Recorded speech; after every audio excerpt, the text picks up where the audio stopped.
En 1992, une jeune mère est abattue devant ses enfants. Les policiers se questionnent, mais ne trouvent aucune réponse à leurs interrogations. Jusqu'à ce que les membres de la famille finissent par leur fournir un indice troublant. Les policiers de l'État devront faire appel au service des agents fédéraux pour démêler un tissu de mensonges fait d'argent, de drogue et de meurtres, et ainsi découvrir l'identité des auteurs de ce crime atroce.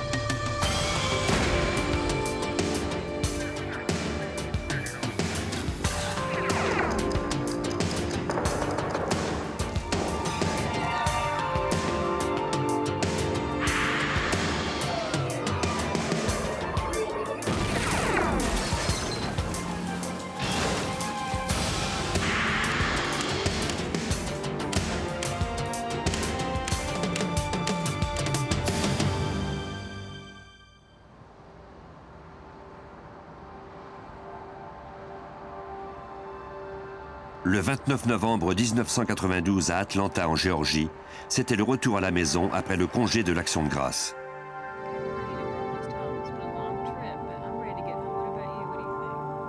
Sarah Tokars, 39 ans, et ses deux enfants avaient passé le week-end avec ses parents en Floride. Son mari, un avocat réputé, était parti de son côté en voyage d'affaires. Après 9 heures de route, la famille arriva sans encombre à sa maison de Marietta, en banlieue d'Atlanta.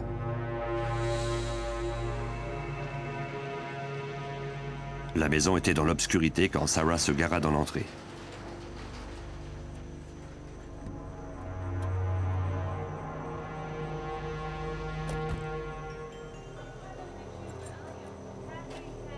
Mais elle n'était pas vide.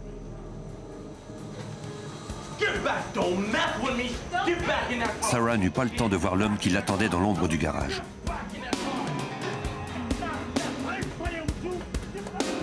Il brandit une arme à feu et la força à remonter à bord de son Jeep. Elle était terrifiée.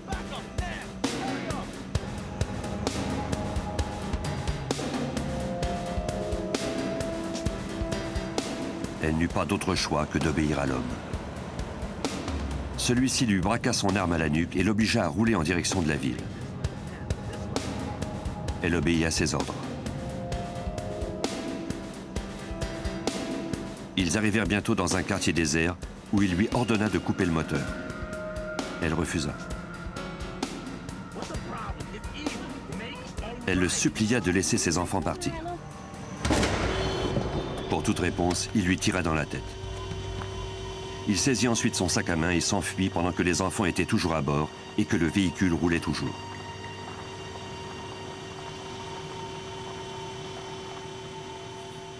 Quand le véhicule s'arrêta, le fils de 6 ans de Sarah dut s'allonger sur le corps de sa mère pour couper le contact.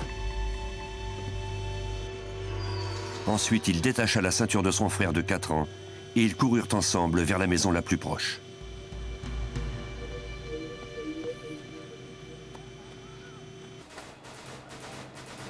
On appela le service d'urgence.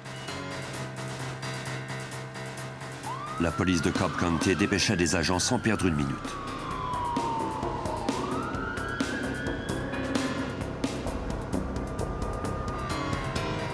Des enquêteurs arrivèrent sur les lieux pendant que les agents de police se dispersaient dans le secteur pour tenter de retrouver l'homme armé. Les policiers transmirent aux enquêteurs les informations recueillies. Les 2 garçons témoins de la fusillade avaient identifié la victime comme étant leur mère, Sarah Tokars. Leur père, Fred Tokars, était à l'extérieur de la ville. Les policiers tentaient déjà d'entrer en communication avec lui. Des experts légistes examinèrent le véhicule à l'endroit où il s'était arrêté. Il pouvait y avoir des indices à l'intérieur et tout autour. Une analyse confirma les déclarations des enfants. Le tireur était assis directement derrière Sarah Tokars lorsqu'il avait appuyé sur la détente. La façon dont les éclaboussures de sang s'étaient dispersées indiquait que le tireur avait utilisé un fusil de chasse. Les détectives savaient bien qu'il serait difficile d'obtenir des informations détaillées d'enfants aussi jeunes, surtout après qu'ils aient vécu une expérience aussi traumatisante. Le plus vieux des deux, âgé de 6 ans, fit de son mieux.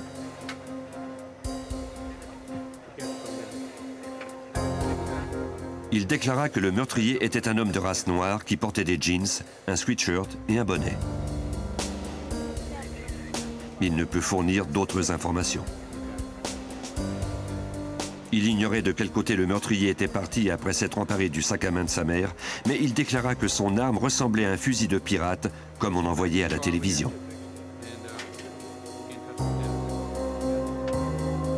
Ne sachant trop ce que l'enfant voulait dire par là, les détectives espéraient obtenir des informations plus précises lors de l'autopsie. Ils confièrent les enfants à des membres de leur famille qui vivaient dans le secteur, le temps que leur père rentre et puisse s'en occuper.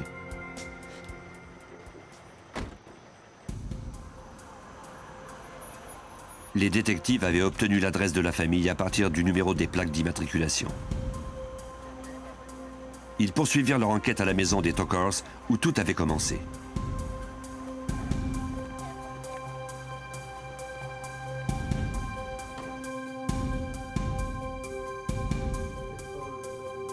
Dans le salon, ils trouvèrent par terre la tige qui aurait normalement dû bloquer la porte coulissante. C'est par cette porte que le meurtrier était sans doute entré. Le système d'alarme n'avait pas été mis en fonction. Ainsi, aucune alerte ne s'était déclenchée quand l'homme était entré. Peut-être était-il un voleur qui profitait de la négligence des propriétaires. Peut-être aussi avait-il été surpris par Sarah qui revenait à la maison. De toute façon, il n'avait laissé aucun indice derrière lui. Il n'y avait pas là de piste à suivre, selon le détective en chef Arthur Allred de la police de Cobb County.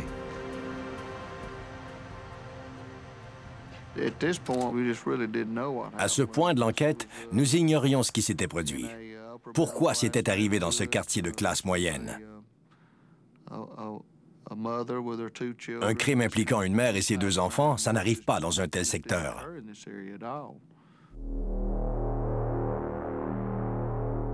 Le plus vieux des fils de Sarah aida un dessinateur judiciaire à dresser le portrait du meurtrier en le lui décrivant.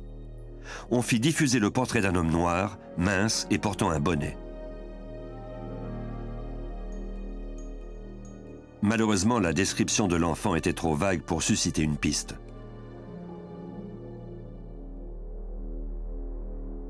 On finit par rejoindre le mari de la victime à un motel à Montgomery, en Alabama. Il revint immédiatement à Atlanta.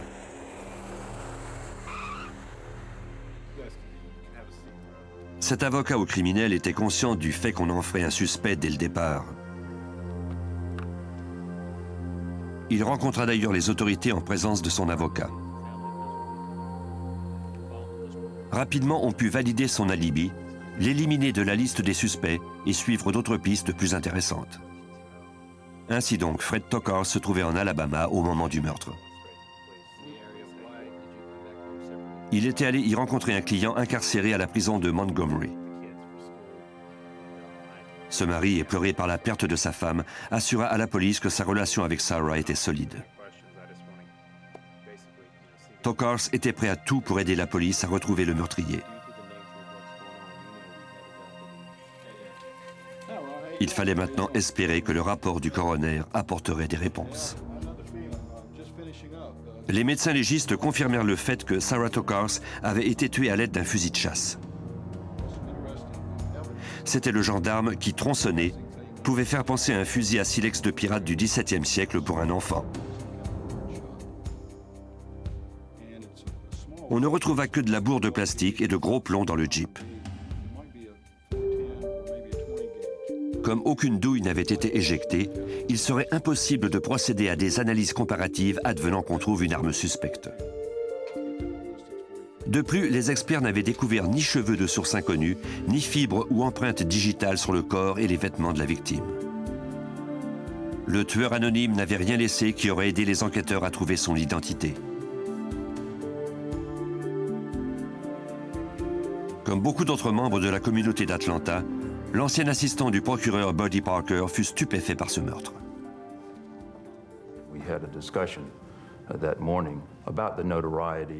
Ce matin-là, on a discuté de ce meurtre dont tout le monde parlait.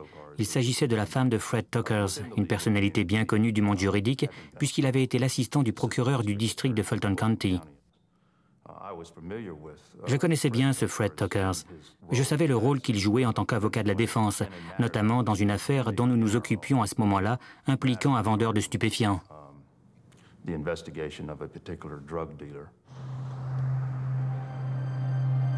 L'exercice de sa profession d'avocat de la défense aux criminels avait mis Fred Tokars en relation avec plusieurs hommes accusés de divers crimes reliés aux stupéfiants. Un meurtre comme celui de Sarah Tokars n'avait sûrement pas de mobile simple ou évident. Il ne serait pas facile de venir à bout de cette affaire. Le lendemain, deux femmes se rendirent au poste de police de Cobb County. La sœur et la cousine de Sarah Tokars voulaient montrer un dossier aux détectives. Sarah l'avait remis à sa sœur 3 ans plus tôt. Elle lui avait alors dit de le transmettre immédiatement à la police s'il venait à lui arriver un malheur. Le dossier contenait une copie des relevés bancaires de son mari. Les deux femmes croyaient que ces documents avaient peut-être quelque chose à voir avec la tentative de Sarah d'obtenir le divorce de Fred. Contrairement à ce que Fred Tokars avait laissé croire aux policiers, son mariage n'était pas très solide. Sarah désirait divorcer, mais dès qu'elle abordait le sujet, il la menaçait de se servir de ses relations dans le monde de la justice pour obtenir la garde exclusive de leurs enfants. Sarah était prise au piège. Pour obtenir le divorce tout en conservant la garde de ses enfants, elle devait trouver une arme de dissuasion. Après une altercation avec son mari, elle avait secrètement copié certains des documents de Fred et les avait remis à sa sœur. Elle croyait que ces relevés prouvaient qu'il était impliqué dans des activités illégales. Si c'était le cas, c'était effectivement pour elle la seule façon de parvenir à ses fins en cours. Les enquêteurs examinèrent soigneusement le dossier. Peut-être leur permettrait-il de savoir si le meurtre de Sarah Tokars était le résultat d'un complot méticuleusement préparé. Les détectives de Cobb County appelèrent le bureau du FBI d'Atlanta pour leur demander de l'aide. Michael Twible se pencha sur l'affaire, résolu à déterminer si les relevés bancaires de Fred Tokars pouvaient être reliés au meurtre de quelque façon. La sœur et la cousine de Sarah avaient fourni les documents aux autorités de Cobb County, qui à leur tour sont entrés en contact avec nous. Ces documents démontraient que Fred Tokars s'était ouvert des comptes bancaires à l'étranger et qu'il avait mis sur pied des sociétés offshore.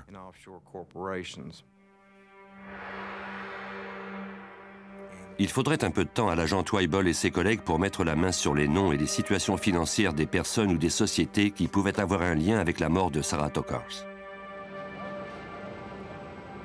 Le 3 décembre 1997, soit 4 jours après le meurtre, on mit Sarah Tokars en terre. Ses 2 enfants venaient de perdre leur mère à jamais. Les enquêteurs ne disposaient toujours d'aucune piste solide quant à l'identité du meurtrier. L'homme qui avait abattu cette jeune mère courait toujours.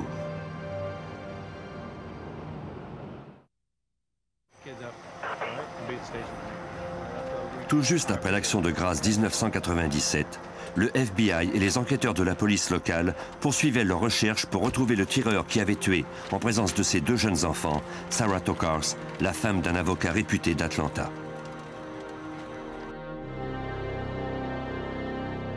Le garçon de 6 ans avait fourni une vague description du suspect à la police de Cobb County en Géorgie, mais les enquêteurs ne disposaient toujours pas de pistes solides. On avait envoyé des copies des relevés bancaires du mari de la victime au bureau du FBI d'Atlanta pour les faire examiner. L'agent spécial Michael Twible espérait que son travail lui permettrait d'établir si ces documents étaient reliés au meurtre de Sarah Tokars. L'analyse des documents nous a permis de constater que M. Tokars possédait des comptes bancaires offshore et qu'il avait mis sur pied des sociétés non seulement aux îles Turks et Caïcos, mais aussi à Montserrat et aux Bahamas. Ces documents montraient également qu'il avait ouvert de nombreuses sociétés prête-nom dans la région d'Atlanta, en Géorgie. Des prête-noms, ce sont des individus qui dirigent sur papier des sociétés fictives servant à blanchir de l'argent. Même si Fred Tokars n'avait jamais été accusé de blanchiment d'argent en tant que tel, il était expert en la matière. Buddy Parker, ancien assistant du procureur aux États-Unis, savait que Tokars n'était pas seulement un avocat réputé, mais également un comptable agréé.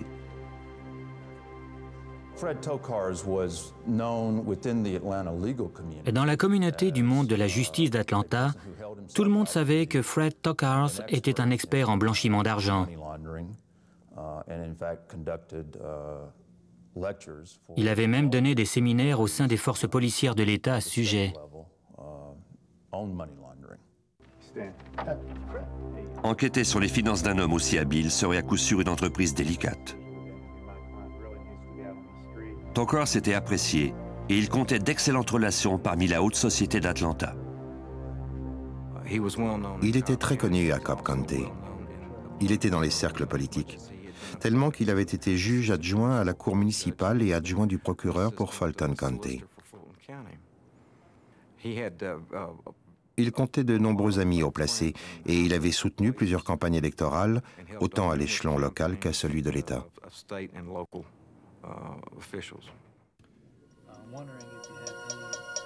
Les enquêteurs rencontrèrent de nouveau Tokars et son avocat. Ils lui dirent qu'à leur avis, il pouvait y avoir un lien entre ses affaires et le meurtre de sa femme, et ils l'interrogèrent à propos de ses clients. Fred Tokars reconnut que sa clientèle comptait de nombreux trafiquants de drogue violents qui évoluaient dans des cercles dangereux. L'un d'eux en particulier passait pour être l'un des plus gros fournisseurs de cocaïne de la région d'Atlanta.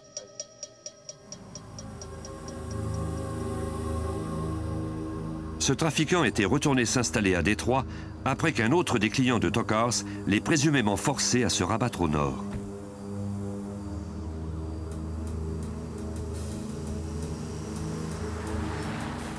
Peu de temps après, il avait été abattu devant la maison de sa mère. L'arme du crime, un pistolet trouvé ultérieurement dans une ruelle adjacente, avait été acheté dans une armurerie du nord d'Atlanta.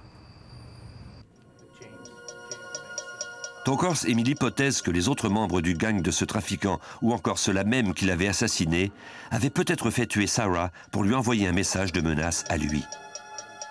Les détectives obtinrent un mandat de perquisition du bureau de Tokars pour voir s'il y avait dans ses papiers quelque indice qui les conduirait au meurtrier.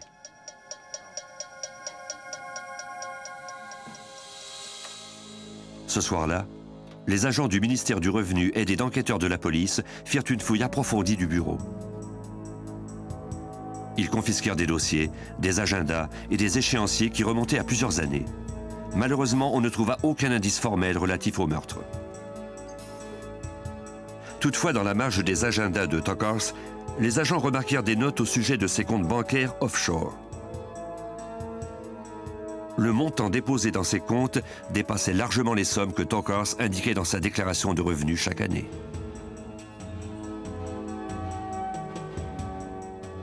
Fred Tokars semblait avoir fait usage de son expertise en matière de blanchiment d'argent pour son propre profit. Les autorités locales et fédérales rencontrèrent alors des représentants du bureau du procureur d'Atlanta. On soupçonnait Fred Tokars de s'adonner à beaucoup d'activités illégales en plus du blanchiment d'argent. Nous avions déjà relevé les opérations de blanchiment d'argent. Mais là, nous avons obtenu d'autres indications sur les opérations bancaires offshore. Avec ces documents en main, nous avions la conviction d'avoir assez de preuves pour ouvrir une enquête sur les opérations de Fred Tokars. Parker apprit alors qu'en août 1992, la brigade des stupéfiants avait arrêté un des clients de Tokars au cours d'un coup monté. Il s'appelait Anthony Brown. C'était, au dire de tous, un vendeur de cocaïne à Atlanta. La veille de son arrestation, des agents avaient intercepté un de ses messagers au Texas et saisi plus de 100 kilos de cocaïne. Dans le coffre de la voiture de Brown, les agents avaient trouvé 50 000 $ en liquide. Ils trouvèrent également des documents indiquant que Fred Tokars n'était pas seulement son avocat, mais qu'il avait également été le maître d'œuvre pour l'incorporation d'une boîte de nuit d'Atlanta au nom de Brown. Au service de police, on croyait que cette boîte de nuit n'était qu'une couverture pour blanchir l'argent du trafic de stupéfiants auquel participait Brown. L'agent Jeff Dahlman de la brigade des stupéfiants avait participé au coup monté pour arrêter Brown. Parker espérait que l'affaire du trafic de stupéfiants à laquelle avait participé Dahlman les aiderait dans l'enquête sur le meurtre. Le meurtre de Mme Tokars a eu pour effet de tourner les réflecteurs sur les agissements de Fred Tokars au cours des dernières années. Et ce qui a été mis en lumière, c'est que Fred Tokars avait été en relation étroite avec plusieurs trafiquants de drogue de la région d'Atlanta.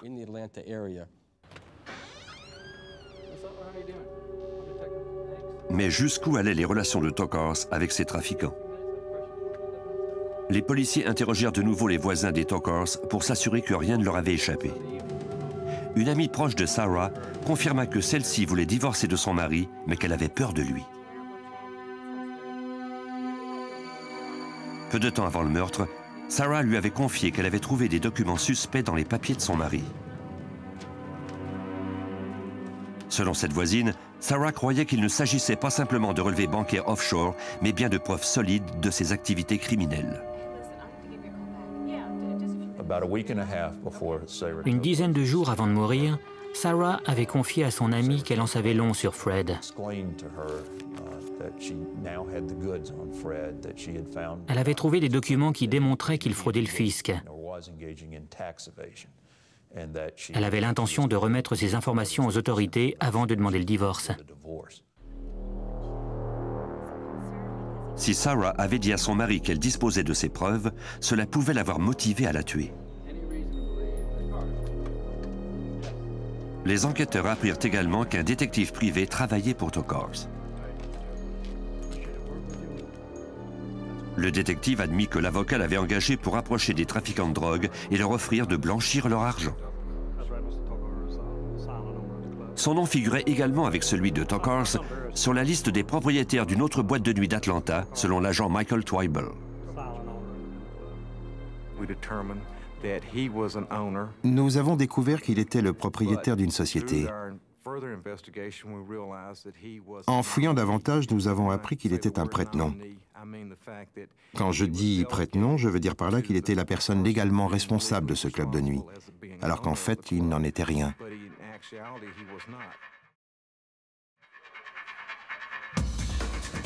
Fred Tokars avait pensé à tout. Selon le détective privé, Tokars courtisait les trafiquants de stupéfiants les plus connus comme Anthony Brown, des hommes qui avaient beaucoup d'argent, mais à qui il était impossible d'investir cet argent sans attirer l'attention du ministère du Revenu. Tokars étant un expert en blanchiment d'argent, il leur proposait ensuite de déposer leur fortune dans des comptes bancaires offshore ou d'investir dans des entreprises telles que des boîtes de nuit où les revenus étaient principalement en argent liquide. L'argent pouvait ensuite être réinvesti dans des institutions financières régulières.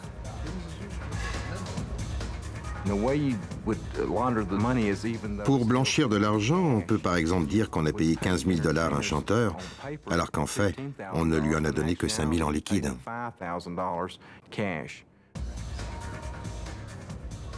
Tokars touchait des milliers de dollars à chaque transaction. Il savait pertinemment qu'il faisait affaire avec des trafiquants de stupéfiants et ce que ces derniers faisaient de leur argent. Son objectif était de mettre des sociétés sur pied, principalement des boîtes de nuit, des commerces qui faisaient des affaires avec de l'argent liquide, où il leur était facile de blanchir l'argent qu'ils gagnaient par la vente de stupéfiants. Les autorités croyaient de plus en plus que le meurtre de la femme de Fred Tokars était relié à la relation entre celui-ci et les narcotrafiquants. Mais les détails de l'affaire étaient loin d'être explicites. Plusieurs semaines après le meurtre de Sarah Tokars, l'homme capable de tuer une innocente femme en présence de ses enfants était toujours au large.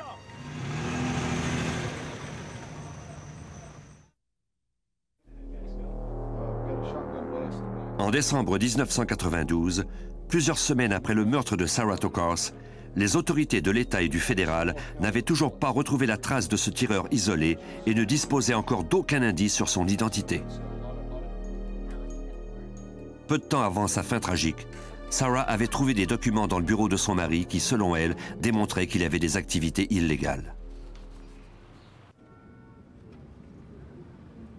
L'ex-procureur Buddy Parker croyait que Sarah avait menacé son mari de le dénoncer s'il refusait de lui accorder le divorce. Nous avons alors commencé à penser qu'on avait tué Sarah Tokars pour la faire taire, car on savait qu'elle détenait des informations, ou du moins qu'elle croyait en détenir sur le rôle et l'implication de son mari dans le blanchiment d'argent des narcotrafiquants. Non seulement Fred Tokars représentait-il des trafiquants de drogue violents, mais en plus, il faisait affaire avec eux. Les enquêteurs disposaient maintenant de preuves que les clients de Tokars blanchissaient leur argent par le biais de leur boîte de nuit. Si sa femme avait menacé de le dénoncer, Tokars et ses clients avaient beaucoup à perdre. Le FBI concentra son attention sur les boîtes de nuit dont l'incorporation avait été faite grâce à l'avocat. L'agent spécial Michael Twible commença par examiner une pile de relevés à la recherche d'un nom qui relierait Tokars directement au meurtre. Nous avons examiné des relevés de société, de même que des permis d'alcool et des permis de commerce incorporés par Tokars, pour tenter de déterminer qui exactement possédait ces boîtes de nuit. Peu à peu, les agents parvinrent à comprendre la structure de ces commerces, à connaître leurs propriétaires et le montant des profits qu'ils généraient. Mais rien de tout cela n'avait permis d'identifier un suspect dans le meurtre de Sarah Tokars. Après plusieurs mois sans résultat, la police de Cobb County eut finalement un coup de chance. Un détective qui travaillait sur l'enquête reçut un tuyau de son frère, policier à Fulton County. Le policier se rappelait avoir aperçu le nom de Fred Tokars dans le dossier d'un homme d'affaires pour lequel on avait émis un mandat d'arrestation. Le nom de cet homme était Eddie Lawrence. Il était recherché parce qu'il avait tiré des faux chèques d'un des comptes bancaires de Tokars. De tous les associés et clients de Tokars, Eddie Lawrence était le seul qu'il n'ait jamais mentionné à la police. Les autorités ne tardèrent pas à apprendre qu'Eddie Lawrence et Fred Tokars étaient pourtant impliqués ensemble dans diverses entreprises, notamment dans le domaine de la construction, de la rénovation et des prêts hypothécaires. Tokars avait également assuré sa défense à plusieurs reprises pour des délits mineurs. Cette piste était peut-être ténue, mais elle valait tout de même la peine d'être explorée. Grâce à Fred Tokars, Eddie Lawrence était en contact avec des personnes très influentes en ville. Eddie accompagnait Fred aux assemblées de collecte de fonds des partis politiques. Et tout d'un coup, Eddie est devenu un membre de cette haute société. Il avait des contacts avec tous ces gens-là. Il était très à l'aise lors des cocktails et autres réunions du genre. Il se mêlait à toutes les conversations. C'était la grande vie, et tout ça grâce à Fred Tokars. Quelques jours plus tard, le jeune homme d'affaires accepta d'être interrogé par la police après qu'on eut découvert qu'il avait appelé Tokars à plusieurs reprises le jour du meurtre. Eddie Lawrence déclara qu'il faisait des affaires avec l'avocat depuis plus d'1 an et que tous ses appels avec lui concernaient leur travail. Il ne savait rien du meurtre de Sarah Tokars. Comme les détectives avaient arrêté Lawrence pour un faux chèque, ils durent le remettre en liberté sous caution. Les enquêteurs voulaient voir lequel des associés de Tokars montrerait des signes de nervosité en apprenant que la police enquêtait sur Lawrence. La tactique porta fruit. Un des informateurs secrets de la police appela alors.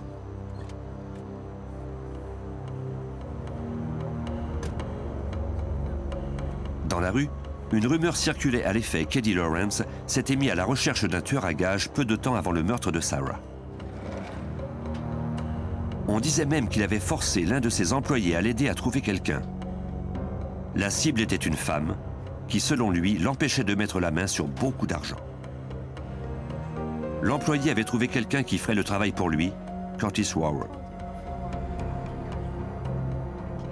Ce junkie avait une longue feuille de route qui incluait des vols à main armée. Comme il avait toujours besoin d'argent, il serait peut-être intéressé. Même si l'informateur ne mentionna à aucun moment le nom de Fred Tokars, les enquêteurs disposaient enfin d'un lien potentiel entre celui-ci, Eddie Lawrence et le tueur à gages.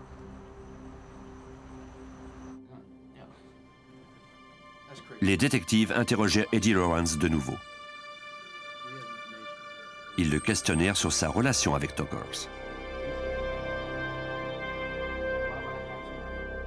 Il réaffirma qu'il n'était pas impliqué dans le meurtre.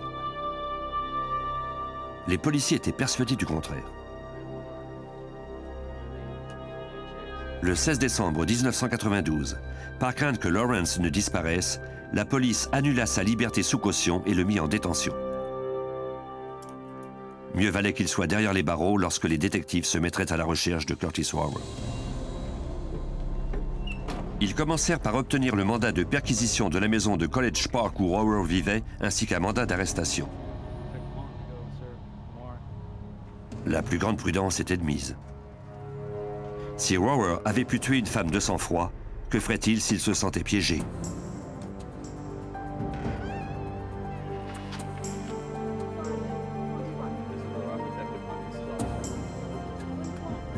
La femme qui ouvrit aux policiers déclara qu'elle ignorait si Rower s'y trouvait.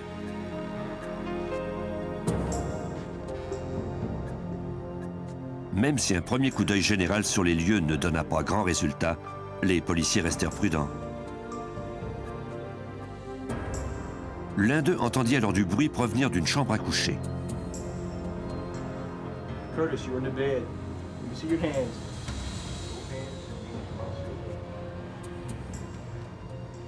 Il y trouva Curtis Rower. Celui-ci n'était pas armé.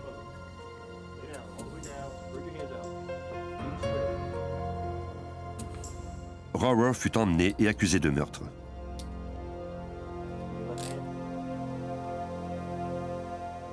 Il déclara qu'Eddie Lawrence, l'associé d'affaires de Fred Tokars, lui avait offert 5 000 $ pour tuer Sarah Tokars, mais il avait eu trop peur pour le faire. Il avait laissé Lawrence faire le travail à sa place.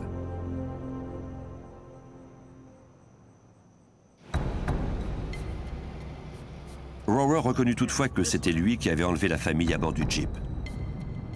Quand Sarah s'était arrêtée, dit-il, il avait été incapable d'appuyer sur la détente. C'est à ce moment qu'Eddie Lawrence était arrivé et lui avait hurlé de tirer. Lawrence s'était alors emparé du fusil et le coup était parti, tuant ainsi Sarah Tokars.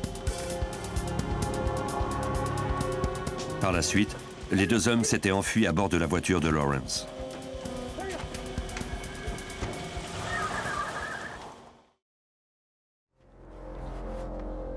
Les policiers avaient l'impression que Rower minimisait son rôle dans l'affaire, mais le seul témoin qui pouvait réfuter ses aveux n'était qu'un enfant de 6 ans. Celui-ci n'avait jamais parlé de deux individus. L'enfant serait forcé d'identifier l'homme qui avait terrorisé sa famille lors d'une séance d'identification, à moins qu'Eddie Lawrence ne corrobore les déclarations de Rower. Les autorités accusèrent Eddie Lawrence de complot de meurtre, mais celui-ci refusa de confirmer ou de nier la déposition de Rower.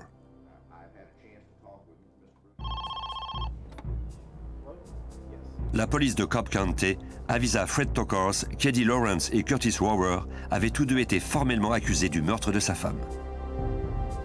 Il apprit la nouvelle lors d'un séjour chez les parents de Sarah en Floride, où il passait quelques jours à l'occasion du congé de Noël. Ses beaux-parents déclarèrent par la suite que bien que toute la famille ait exprimé son soulagement, ce ne fut pas le cas de Tokars. Il avait l'air déprimé. Les arrestations de Lawrence et Rower faisaient les manchettes. Tokars se trouvait par le fait même dans la mire des médias. Il refusa de faire le moindre commentaire. Comme la déposition du tueur à gages ne concordait pas avec les déclarations du fils de Tokars, on demanda à l'enfant de 6 ans de participer à une séance d'identification. Tous correspondaient à la description qu'il avait donnée du meurtrier de sa mère. Les détectives lui dirent de prendre le temps qu'il lui fallait avant d'arrêter son choix.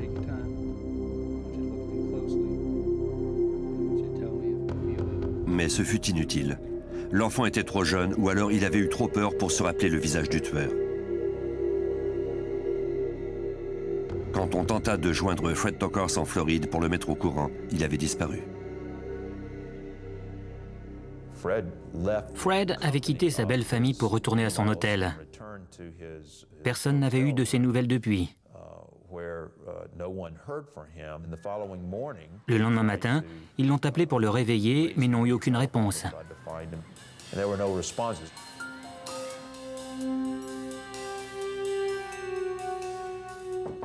Inquiet, le père de Sarah se rendit en vitesse à l'hôtel de Tokars.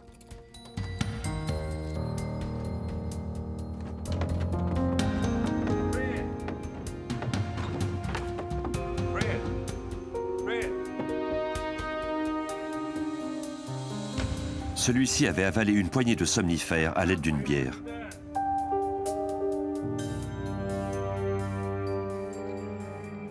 La gérante de l'hôtel s'empressa de faire venir une ambulance. Apparemment, il a tenté de s'enlever la vie après avoir entendu dire qu'Eddie Lawrence, son associé, avait été arrêté pour le meurtre de sa femme.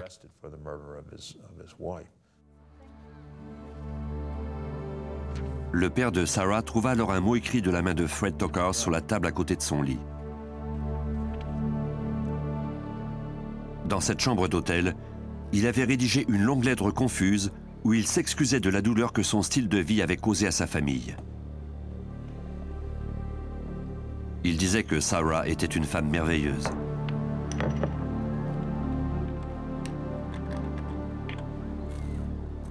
Après avoir rédigé cette lettre la veille de Noël, Fred Tokars avait avalé une poignée de somnifères pour mettre fin à ses jours.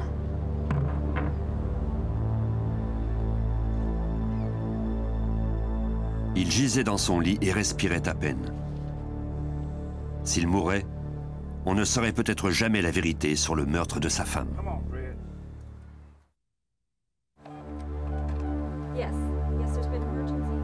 À la fin de décembre 1992, Fred Tokars, l'avocat réputé d'Atlanta soupçonné d'avoir comploté de tuer sa femme, gisait dans son lit d'un hôtel de Floride après avoir avalé des somnifères.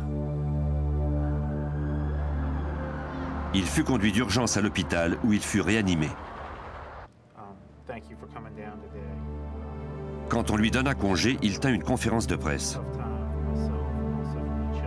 Il déclara au public qu'il traversait une période dépressive et que les médias lui rendaient la vie difficile. Il ajouta qu'il avait choisi de s'installer en Floride pour échapper à l'attention des journalistes. Mais il croyait que justice serait bientôt faite.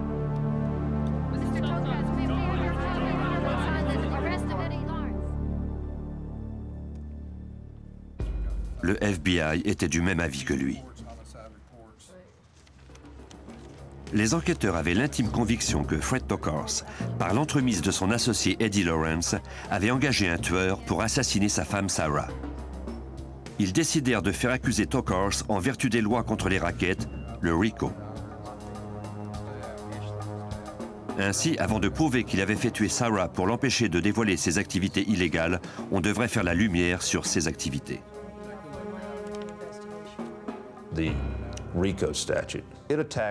Le RICO s'attaque essentiellement à la conspiration de plusieurs individus qui commettent, parfois isolément, toutes sortes de crimes qui contribuent au profit du groupe criminel, lui permettant de continuer à exister et à être lucratif.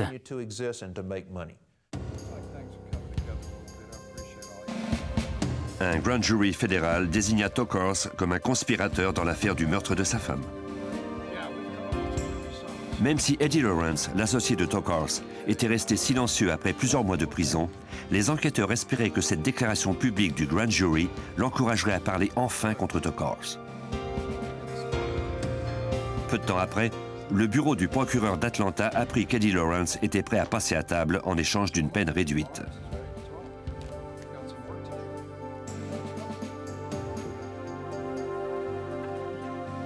Pour cette déposition tant attendue, les enquêteurs trouvèrent un endroit isolé en Géorgie qui serait surveillé du haut des airs par hélicoptère. L'agent Jeff Dalman de la brigade des stupéfiants faisait partie de l'équipe qui devait s'assurer que tout irait bien. Nous nous sommes rendus sur les lieux avant l'arrivée de Lawrence. Nous avions tenu cet endroit top secret. Les seules personnes qui savaient où nous le gardions étaient les gens du service de police de Cobb County. À ce moment-là, Lawrence était notre témoin clé dans cette enquête, et sa sécurité était primordiale pour nous tous. Dans une maison transformée en place forte, Eddie Lawrence déclara aux enquêteurs que Tokars et lui n'étaient pas que partenaires dans le domaine de la construction, mais qu'ils étaient également impliqués dans le blanchiment d'argent.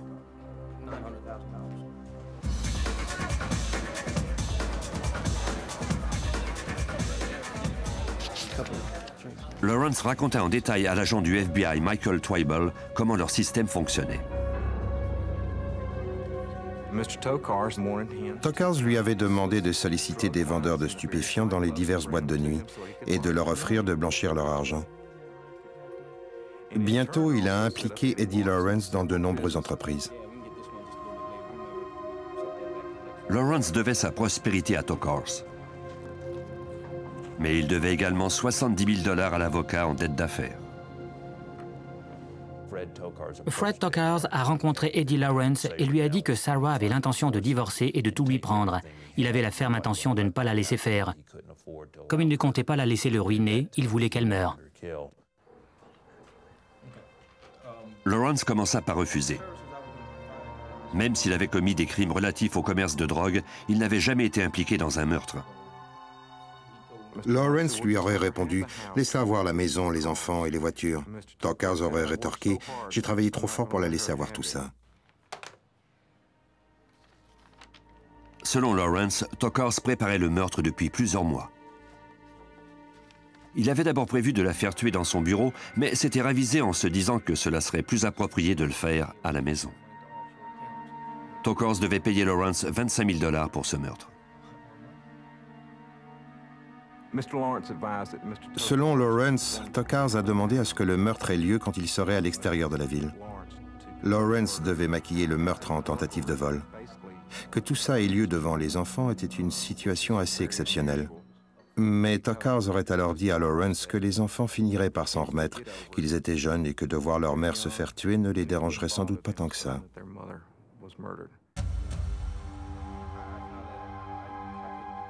Lawrence reconnut qu'il était incapable de tuer une innocente femme et que c'était pour ça qu'il avait engagé Curtis Rower. Après que celui-ci eut tué Sarah Tokars, Lawrence l'éloigna de la scène.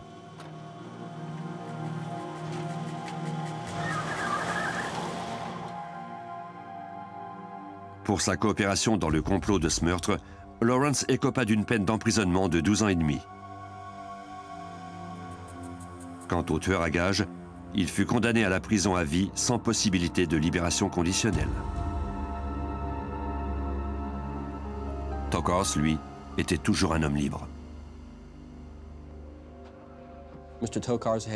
Tokars avait la garde de ses deux enfants. Au moment de l'enquête et jusqu'à son arrestation, nous avions peur qu'il ne leur arrive quelque chose. Tokars était conscient d'être surveillé. Les médias étaient toujours sur lui en Floride à ce moment-là. Il savait donc que des personnes épiaient ses moindres faits et gestes. Nous avons dû mettre un plan au point pour le faire sortir de chez lui et nous assurer que personne ne serait blessé lors de son arrestation.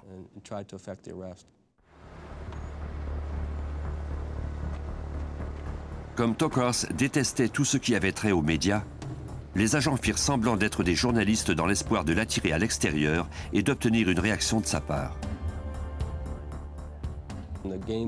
Notre plan, c'était que Tokars sorte de chez lui et qu'il vienne nous parler, ce qu'il avait déjà fait avec d'autres personnes garées devant chez lui. Cela a fonctionné. Il a descendu les escaliers et appelé la police.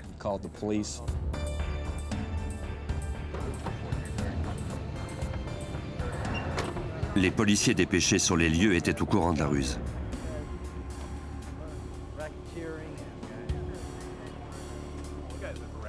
Quand Fred Tokars sortit de chez lui pour porter plainte,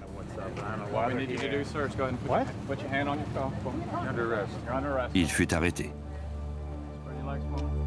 Il appelait des non coupables des accusations portées contre lui. Mais 2 jurys distincts, l'un au niveau fédéral et l'autre à l'échelon de l'État, l'ont trouvé coupable de racket, de blanchiment d'argent, d'avoir engagé quelqu'un pour commettre un meurtre et de meurtre. Il a été condamné à 4 peines d'emprisonnement à vie sans possibilité de libération conditionnelle. Pour avoir accordé plus d'importance à sa cupidité qu'à la vie de la mère de ses 2 enfants, il ne recouvrera jamais la liberté.